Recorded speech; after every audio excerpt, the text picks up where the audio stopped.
What's going on, everybody? YL from RebelEars.com here again with another episode of YL's Weekly Recap. All right. So really quick, last week we touched about the fashion show.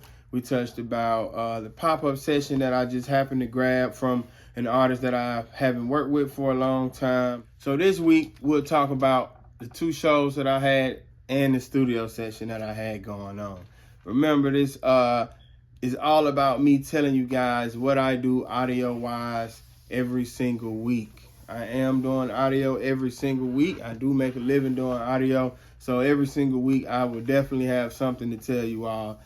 Some weeks will be better than others, some more exciting than others, but best believe every week audio is getting done. All right, so this week, my first show took place at a hotel. It was pretty much a corporate show.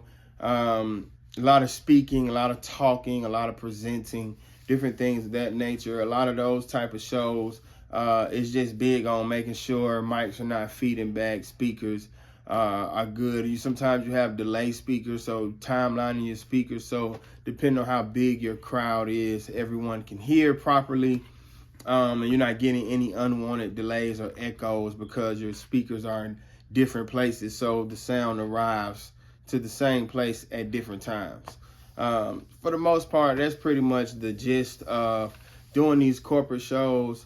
Of course, you got cues, and so you have to have your walk-up music and all of that. But this particular corporate show was really small. All I had to do was just set up audio in a bunch of the little tiny breakout rooms. So breakout rooms are like little tiny meeting rooms. You might have a huge, large general session room, and it might be 500 to 5,000 people. It might be 200 people, depending on how big the venue is. So in these little tiny breakout rooms, they're basically just little meeting rooms. You know, you might have 30 people in there, 40 people in there. A lot of times they're really smaller rooms. So the actual setup is a lot smaller and less intricate for audio and video. And usually it's a setup for audio in there, and then a setup for video as well for the actual presentations or whatever they're going to be talking about. So this particular show, all I did was walk around to the different little small rooms and set up the little tiny audio room. So this particular show, all I did was walk around into the little tiny breakout rooms and just set up all the little small audio setups for that particular room. There was another guy and another couple guys doing the video setups for that room. And I was doing the audio. I was EQing the room, making sure the feedback was taken care of in each console. Running cables, making sure the speakers are positioned right.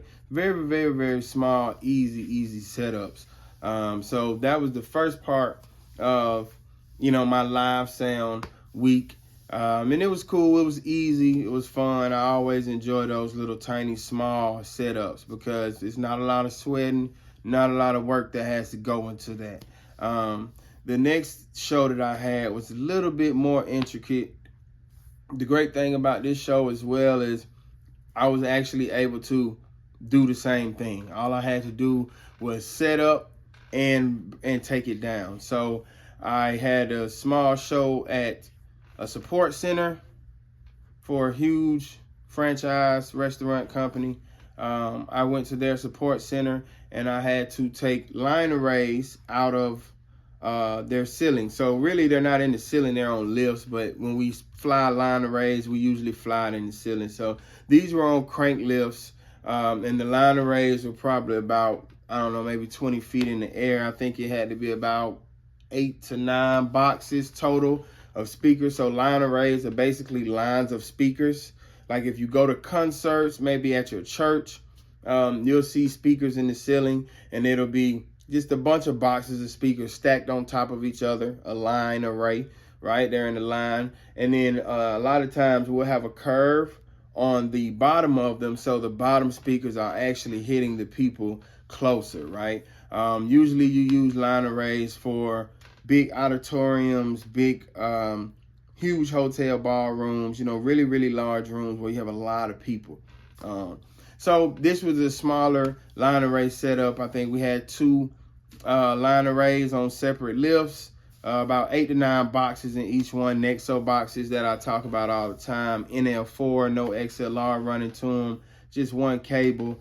So I was able to pull all of that down, undo all of the audio equipment. I was just in charge of pretty much the audio for that. And then a couple days later, I had to go back in, fly everything back up on the lifts, make sure I angle the speakers correctly, make sure I position the line arrays correctly, and then retest signal to make sure everything was working. So those were two really, really easy gigs for me. A lot of the times with audio, you know, you're not always the guy behind the console or behind the computer. You know, it's so many different avenues and levels of audio that you can get into where you never touch consoles, or you never touch the computer, or you're not mixing or mastering or recording. I mean, you can be an acoustician where you come in and you build sound panels, and it's just so many different parts of audio. And so it's always nice for me when I get to come in and all I have to do is just set up or break down, and I don't have to run anything. So that was a very easy week for me. And then, of course, at the end of the week, we ended back off in the studio. Another session, man, this was great. So an artist that I used to work with years ago, he's starting to get into management now, and he just started getting his label off the ground. So he has some new younger artists that he wanted to introduce into the industry. And when he told me that I was the only person he can think of course, that made me feel good, because, you know, sometimes engineers, you know, clients come and go for all kinds of different reasons. And a lot of times, you know, we have those clientele that we work with a lot, and then all of a sudden it's like, oh, they might have dropped off the face of the earth. And a lot of times it's life. You know, I'm in my 30s, so a lot of the artists that I was working with before are now in their 30s. A lot of artists are like, you know, this is just not for me anymore. It's understandable. So to be able to have that confirmation from an artist that I worked with years ago, years later, and I mean, we haven't talked about any music or anything in years, and I mean years. And then years later, he brings his younger clientele, his younger people from his label, and he wants to kind of just bring them on in, and he thought about me. So that was great. That's also big about reoccurring clients. Like I said, I'm in my 30s, so a lot of the artists that I was recording 5 years ago, a lot of those artists are moving towards the management. They have younger people in their camp. They might have younger family members, just different things like that, to where they're saying, you know, I'm still in the music industry, I'm still doing music, but, you know, I want to focus on the youth, and I got this young producer, this young artist. And to still have those same clients think about you in the long run, that is a reoccurring client. So, you know, my ebook is always manifesting itself on me. That's why I'm always telling y'all to go download it. It's free. How to keep reoccurring clients. It's 10 quick, easy tips. How to keep reoccurring clients. How to keep these clients coming back year after year after year after year and after year after year. And ultimately, that is why I've been able to literally make a living off of audio. I don't have a part-time job. I don't have a side gig. You know, I live in a wonderful life with my family, and I'm able to do that with audio. I'm able to do that with live sound, and I'm able to do that from being in the studio. So go download the free ebook. It's free. And yeah, this has been another episode of YL's Weekly Recap. I hope y'all enjoyed it. If you got questions, comments, you already know what to do. Leave them down below. Of course, we'll get to them. We'll answer them. Like I said before, every week I'm giving y'all the excerpts of my week or my weekend or whatever I'm doing, and I'm sharing it with y'all, hopefully to inspire you guys to keep chasing that audio career. I know it's hard to find the right lane, but it is out there for you.